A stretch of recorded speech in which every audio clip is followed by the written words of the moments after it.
Good afternoon. We're in Eretz Israel. We're going to be learning. My name is Sarah Sandler, and we're going to be learning about a pre-Shavuot class about receiving the Torah. We're going to be working from some various texts from Rabbi Ginsburg, and it's an exciting time to look forward to because receiving the Torah anew means that we get to be renewed also. Okay, almost Tag Sameach. Okay. Shavuot is called Zman Matan Torah, the time of the giving of our Torah. A deeper teaching is that the Torah is not a static document. Instead, it's not static in the sense of that it once happened in history. Instead, we call it a living fountain, a mayan that flows fresh every single day. A mayan is a wellspring or a fountain. So it's a beautiful poetic image about receiving the Torah, that it's a wellspring that's flowing fresh every single day. The sages teach that the Torah was given at Sinai as a singular event, yet it's given anew every day. We receive the Torah anew every single day. And on Shavuot, we tune into this reality most intensely. We actually come into the picture fully of that we're actually receiving the Torah every day anew, but now it's going to be really highlighted on the holiday, on the Hag that's coming up, Shavuot. The word mayan, a wellspring or fountain, captures something essential. A spring does not dispense water from a reservoir.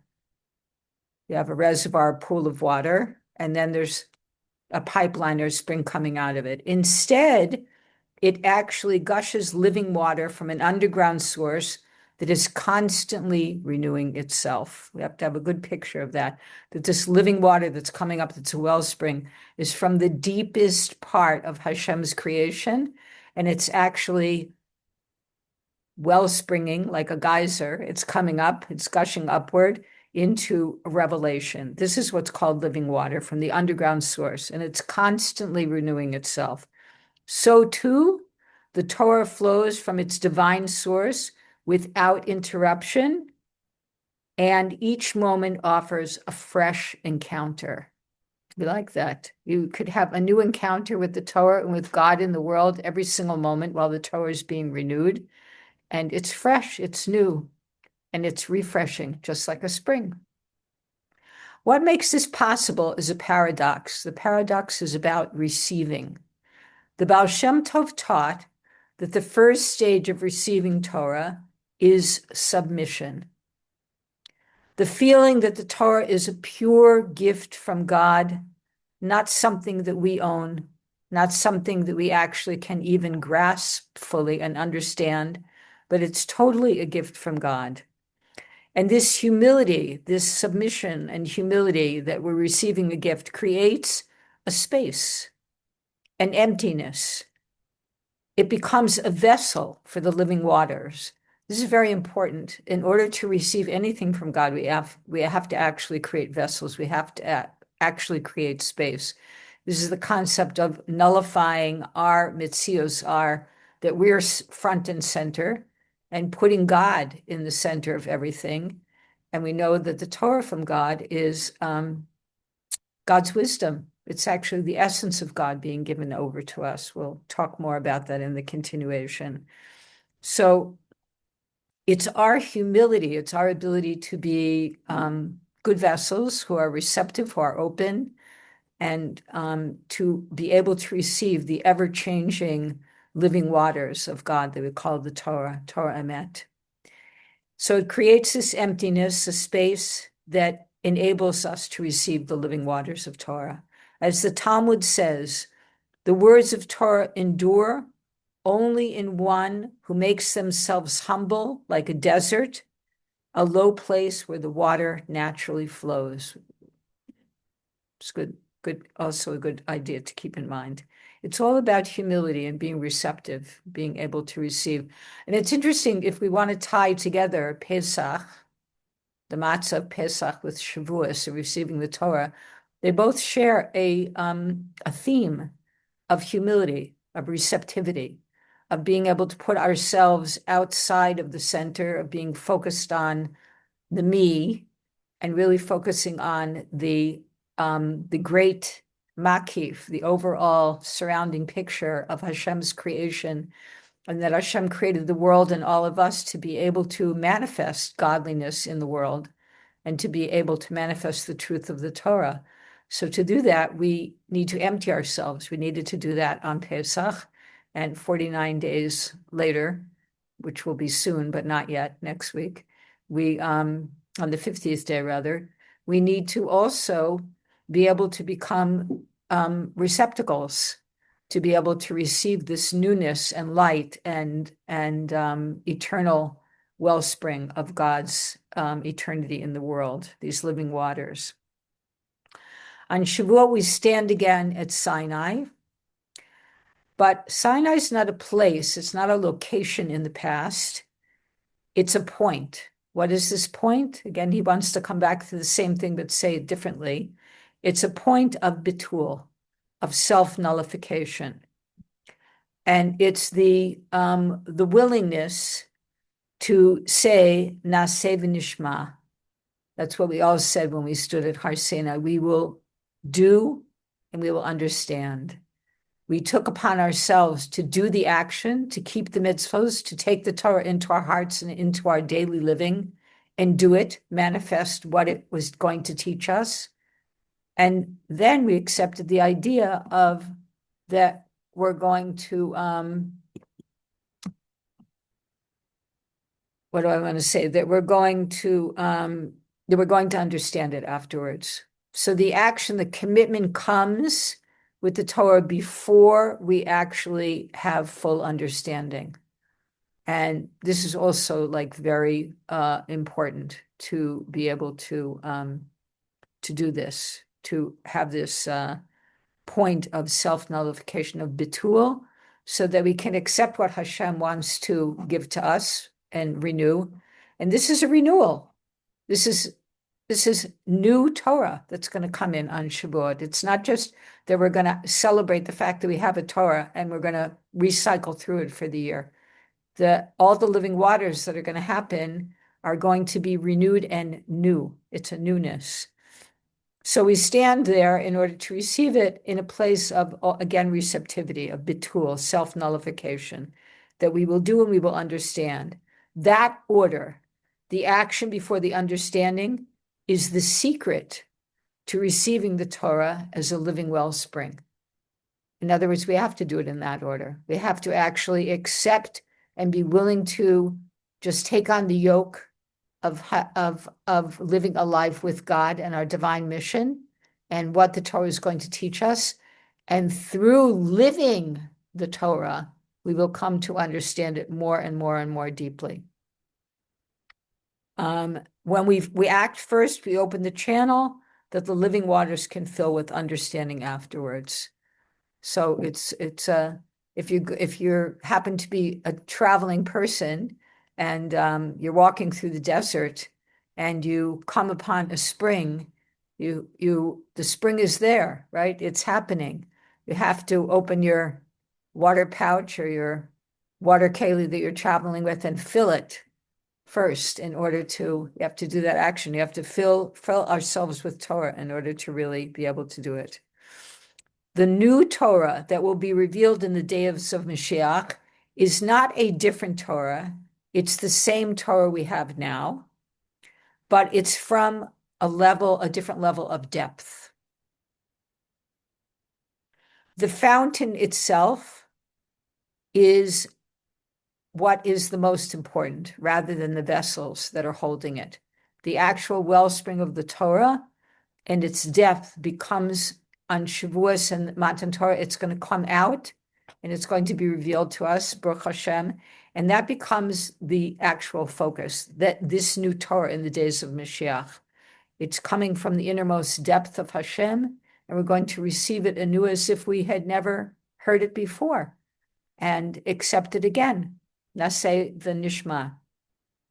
Every time we study with this kind of receptivity or freshness and openness, that we study Torah with this intention So we actually are beginning to taste a drop of what's the future revelation of the Torah or the future of the Geula.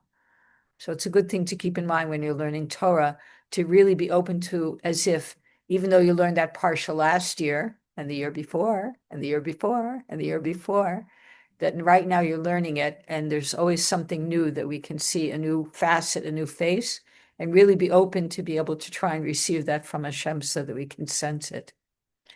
So the inner meaning of Mayan Torah on Shavuos is this: the Torah is not a book you possess, but a spring that you're standing underneath, that's surrounding you and that's gushing all around you, all the waters of the spring, and it's filling you, inside you, around you. And let those waters flow and let them be new waters, right? Let it be as if you are hearing for the very first time the words that are being spoken from the Torah, because in fact they are being spoken for the first time. This is Zman Matan Torah. When we go there and we hear the Torah, it is as if we are standing at Har Sinai and we are hearing it for the very first time. So that's a very exciting thing to look forward to. That's a little introduction. Now we're actually going to go into an article that was in The Wonders, produced by Gal and I, called Bahar, a Mountain of Light. And it's a beautiful, this was what made me want to do a class, was this article. Okay, the part 2. The only parsha in the Torah whose name directly refers to Har Sinai is the parsha we just passed, Bahar, which simply means on the mountain. And it's the opening words that indicate, and God spoke to Moses on Har Sinai, saying, speak to Am Yisrael, the Israelites, and you shall say to them, when you come into the land that I'm giving you, the land will rest as a Shabbat to God. What's being referred to here? Shemitah year, the year that the land rests.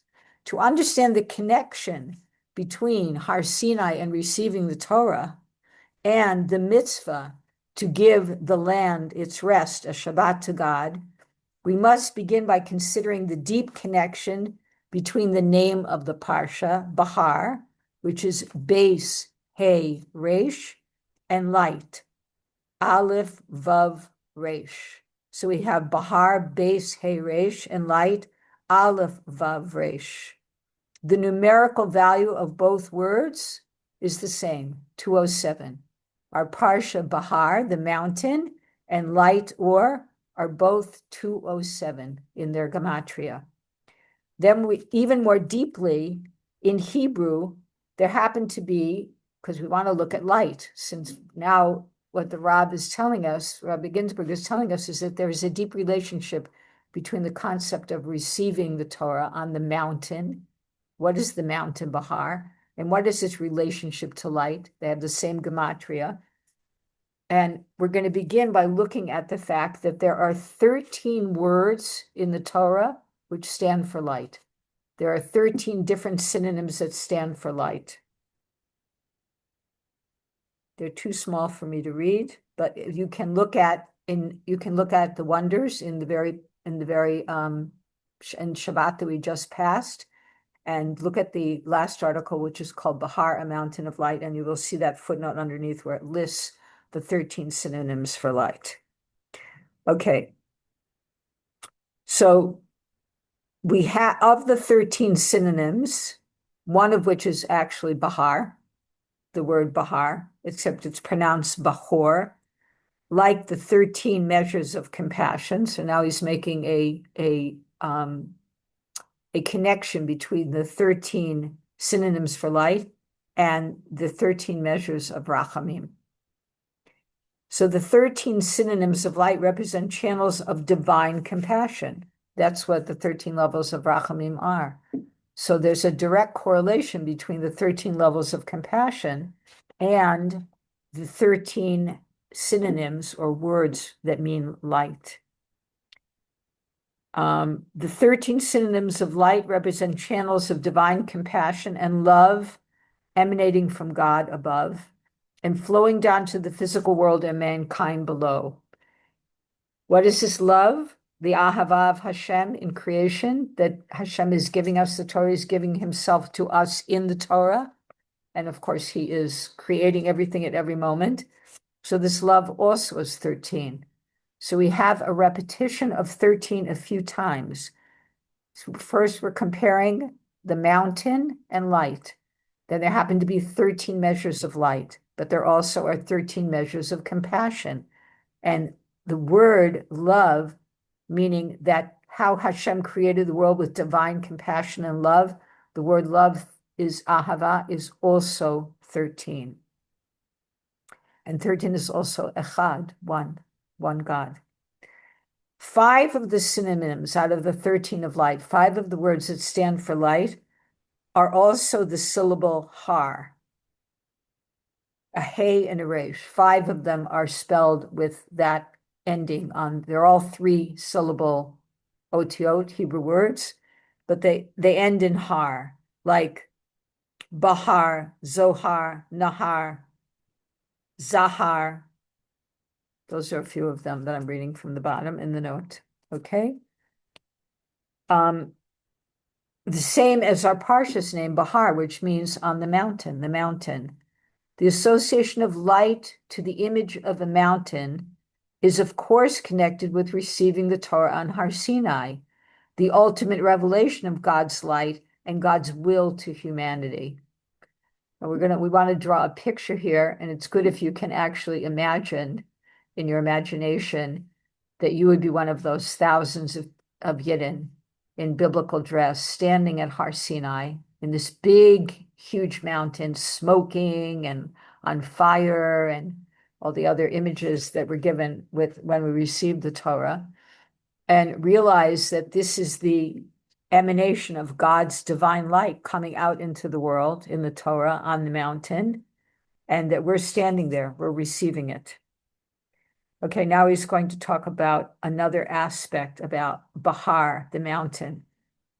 Another hint that's relevant to our contemplation of the Parsha's name Bahar is that it relates to the numerical value of the word for Shabbat. Bahar and Or were 207. Shabbat is the reverse number, 702. It's the exact inverse of the numerical value of light, Or, which is 207. So you have light is 207, Or, and you have Shabbat, which is 702, the exact inverse number. The Hebrew word for light also has the same numerical value as the words Ein Sof, how we call Hashem, the Ein Sof. So this is like a web of connections. We have Bahar, the mountain, we have light, they're the same. Then we have Shabbat, which is related to it because it has numerical value, which is inverse. We're going to see there's a lot more relationship with Shabbat to this concept of on the mountain and light and receiving God's Torah. And then we have the name of the infinite is also in this web of connections. So this web of connections, which links the word for Shabbat and light and the mountain and the infinite, teaches us that God's infinite light is most accessible to those who are immersed in Shabbos. God's infinite light is most experienced and most accessible to those who are immersed in experiencing Shabbat. By connecting to Shabbat's spiritual dimension, we can bask in God's infinite light, which, although constantly available in potential, in actuality, it's really present mostly in the Holy Shabbat. We want to add here that it's known that the Torah was given. On the next page, I just want to read that. It's important to note that according to all opinions, the Torah was given on Shabbat. There's another connection. So this light from Hashem, which we call the Torah, is most accessible on the Holy Shabbat. Significantly, the connection between the light and Shabbat is symbolized by Jewish women lighting Shabbat candles so that they usher in the day of rest. Both light and Shabbat awaken the same associations of holiness, of spirituality and joy. Just bring yourself back a few days or forward a few more days to the next Shabbat. See yourself wherever your Shabbos candles are, lighting your Shabbos candles. And at that moment, you're awakening these levels of Kedusha, of holiness and spirituality and joy. And just as God's infinite presence was revealed at the giving of the Torah at Har Sinai, so too is God's infinite light revealed in the highly concentrated details of Shabbat's finite detailed laws. So he's making an association again between Shabbat and the giving of the Torah. God's infinite presence is happening and revealed through the giving of the Torah at Har Sinai, but it's also revealed when we're immersed in Shabbat, and within the day of Shabbat, there is the concentrated detailed laws of Shabbat that actually also reveal God's infinite light. Now what he wants to do is he wants to go back again to the image of us being at Har Sinai, the mountain, and we're going to talk about the land of Israel. We return now to the opening verses of Parshas Bahar, and God spoke to Moses on Har Sinai, saying, "Speak to the Israelites, and you shall say to them, when you come to the land that I am giving you, the land shall rest a Shabbat to God. The Shemitah year, the sabbatical year, is a Shabbat for the land. Just as the weekly Shabbat, the seventh day, gives the Jewish people a rest from 6 days of work, so too the land of Israel deserves a rest every seventh year that we call the Shemitah, if you live in Israel, so you participated in it actively. Shabbat is a day of rest not only for the body, but for the soul as well. In fact, the Zohar calls Shabbat a day of the soul. Why is this being said? The concept of that Shabbat is a rest for the soul is now going to be interplayed with that the land has a soul. One of the secrets of the sabbatical year, of the Shemitah year in the land of Israel, a year of rest every 7 years, similar to Shabbat, implies that the land also requires its Shabbat, its rest, because it too possesses a level of soul. Just as human beings and animals need to refrain from work and rest on Shabbat, the land of Israel is granted the opportunity to rest every 7 years. So we have that the land of Israel has a soul. It has the mandate, the commandment from God that it should rest every 7 years. This raises thought-provoking questions about what it means for the land to rest. What does it mean that the land has a soul? How can we attribute rest to something that's inanimate, like the earth?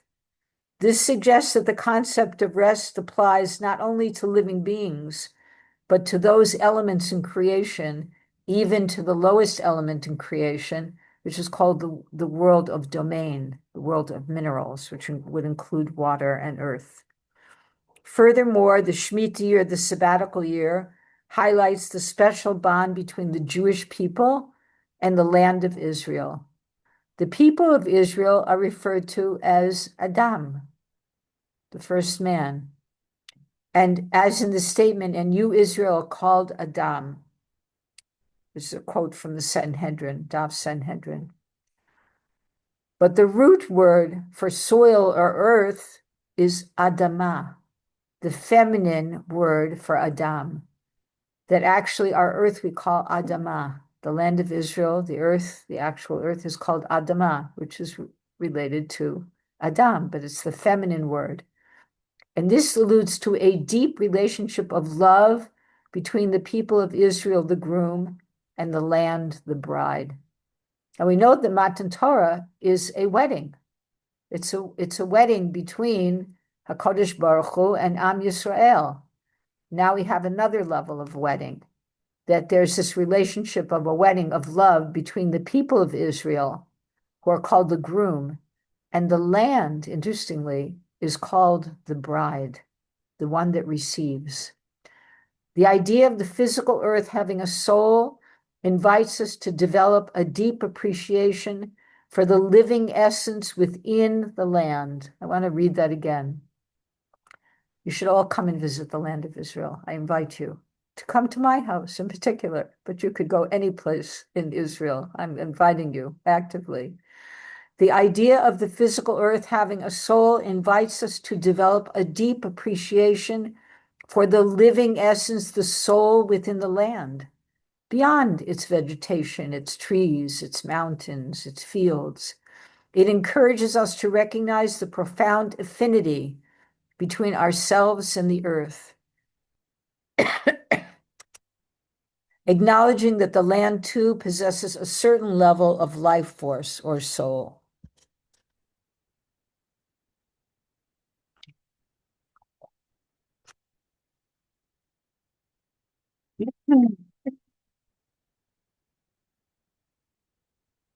By observing the laws of Shemitah and granting the land its rest, we align ourselves with the natural rhythms of creation and honor the living consciousness embedded within the earth. So we really have a marriage, a soul relationship with the land. The land is receiving the bride, and we, the people of Israel, who are dwelling in it and doing the mitzvot, we're the chassan, the groom. Sorry, it's a little dry here today in Eretz Israel.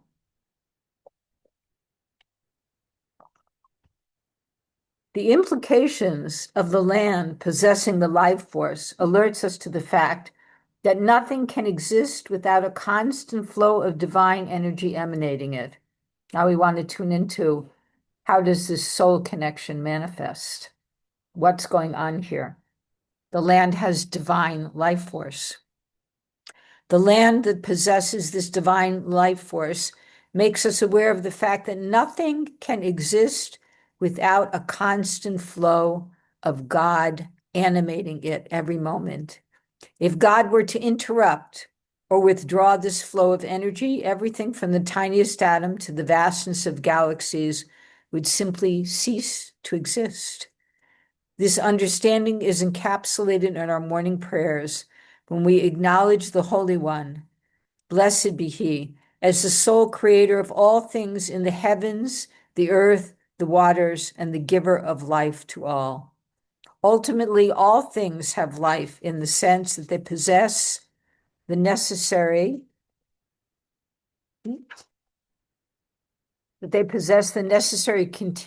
conditions for their ongoing existence, which can only be if God is enlivening us and everything in creation, every single rega moment, yesh ma'ayin.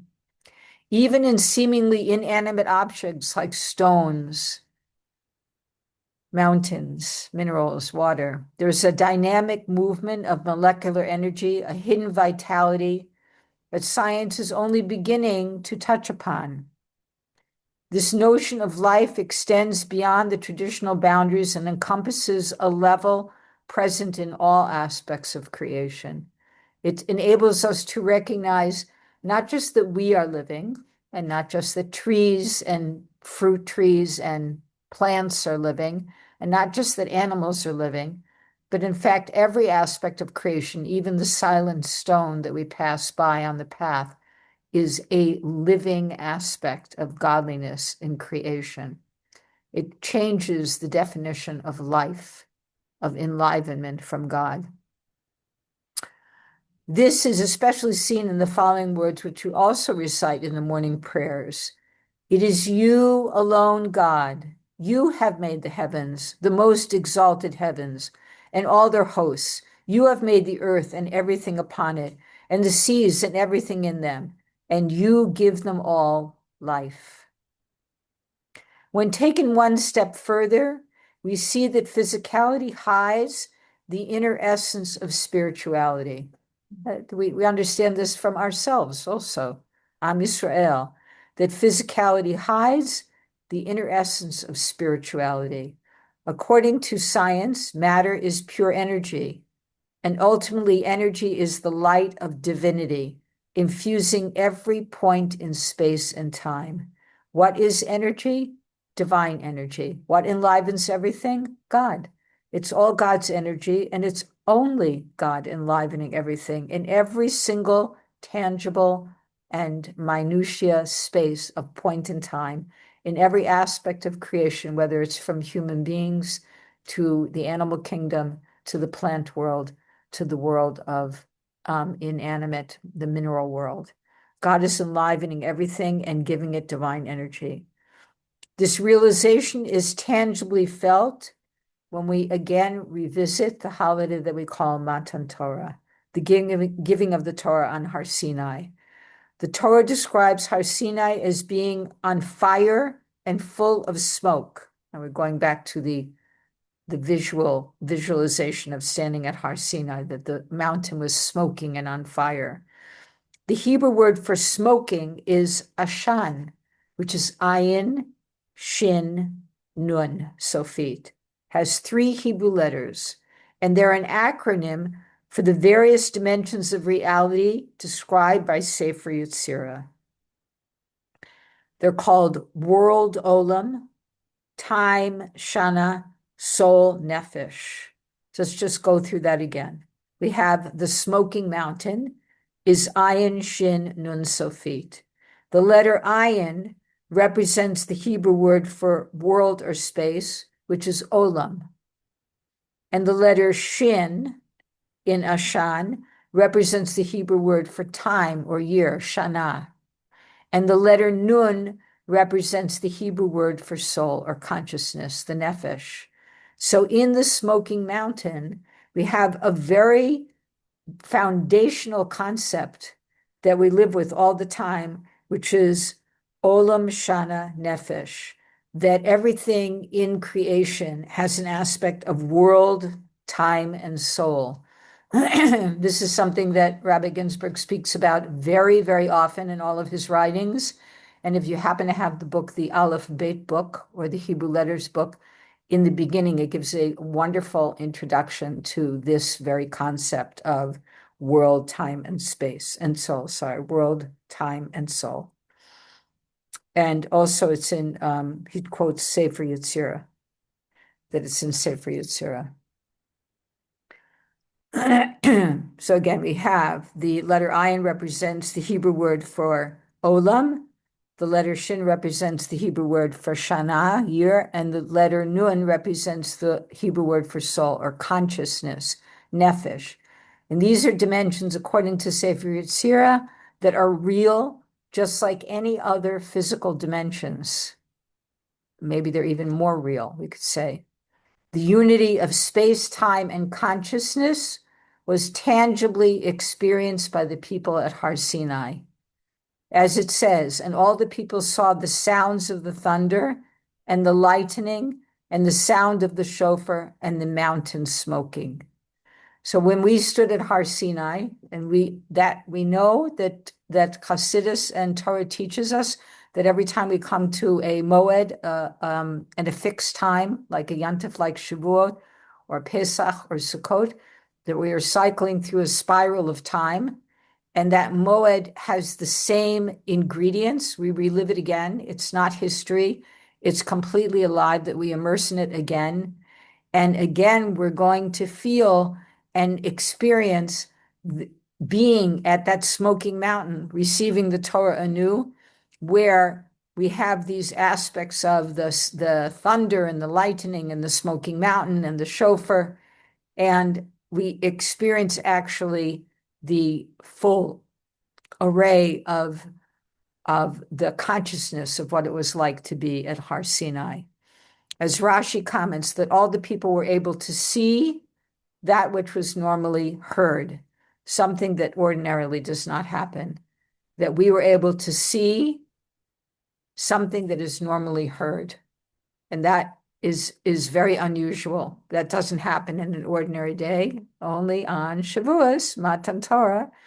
In the context of what's being discussed here, the giving of the Torah on Har Sinai represents God revealing, among many other things, that the physical mountain in its very essence is energy or spiritual light. This is, for us as human beings, somewhat hard to imagine. I'm going to read it again. The giving of the Torah on Har Sinai represents God revealing, among many other things, that the physical mountain in its very essence is energy or spiritual light. And it's important to note that according to all opinions, the Torah was given on Shabbat. From the giving of the land of Israel its due, its Shabbat Shemitah rest year every 7 years, we come to understand the sanctity and light imbued within the land itself, and by extension in all physicality. This is one of the greatest secrets of the holiness of the land of Israel. This holiness is more than a concept. The land itself, the mountains, the trees, the stones, the rivers, the fields, is in its very essence holy and spiritual light. This is why the produce of the land of Israel during the sabbatical year is considered to have special kedusha and has to be treated according to Jewish law for its special kedusha. So this takeaway, I want to emphasize that the land and everything in the land is actual spiritual energy or light. That we perceive it as something physical happens to be because we have limited vision as finite beings, as creations of God. But if we had the eyes of Kedusha, we would be able to see that actually it's spiritual light coming into the world through all of these aspects of the land, that it actually is spiritual energy and light. In summary, we see a profound connection between Har Sinai and what occurred there on Shabbat and the concept and reality of light. The Torah, which was given on the mountain of Sinai on Har Sinai, is itself referred to as light. For a mitzvah is a candle and Torah is light. There exists a deep and essential synergy, an energy between the infinite light of God as revealed in the Torah and the physical material world that God has created with us in it. And Shabbat is the latter, connecting heaven and earth, God and Jew, physicality, spirituality, body and soul. I want to end with repeating what they quoted from Proverbs. For a mitzvah is a candle and the Torah is light. May it be that in this Shavuos that we receive many, many new mitzvahs to do every day. It's important to note that that in order for us to come into the Geula, the emphasis is that every Jew has to have a mitzvah. Every Jew has to be enclothed and ready to be able to receive the Geula and Mashiach. So if you know of people who are not necessarily aware of or involved in a path for godliness in their lives of mitzvahs, then you must bring to them a mitzvah, either lighting candles or tefillin or giving tzedakah, learning Torah. It's up to us to make sure that everyone is included, and all we have to do is give them one mitzvah to be enclothed in. And then we have for a mitzvah is a candle and the Torah is light. Thank you very much for joining me today, and I want to wish you a Matan Torah b'simcha, b'tuv levav, that we should all receive the Torah anew, and we should receive it in the Beis Hamikdash with Mashiach Tzidkenu immediately, mamish.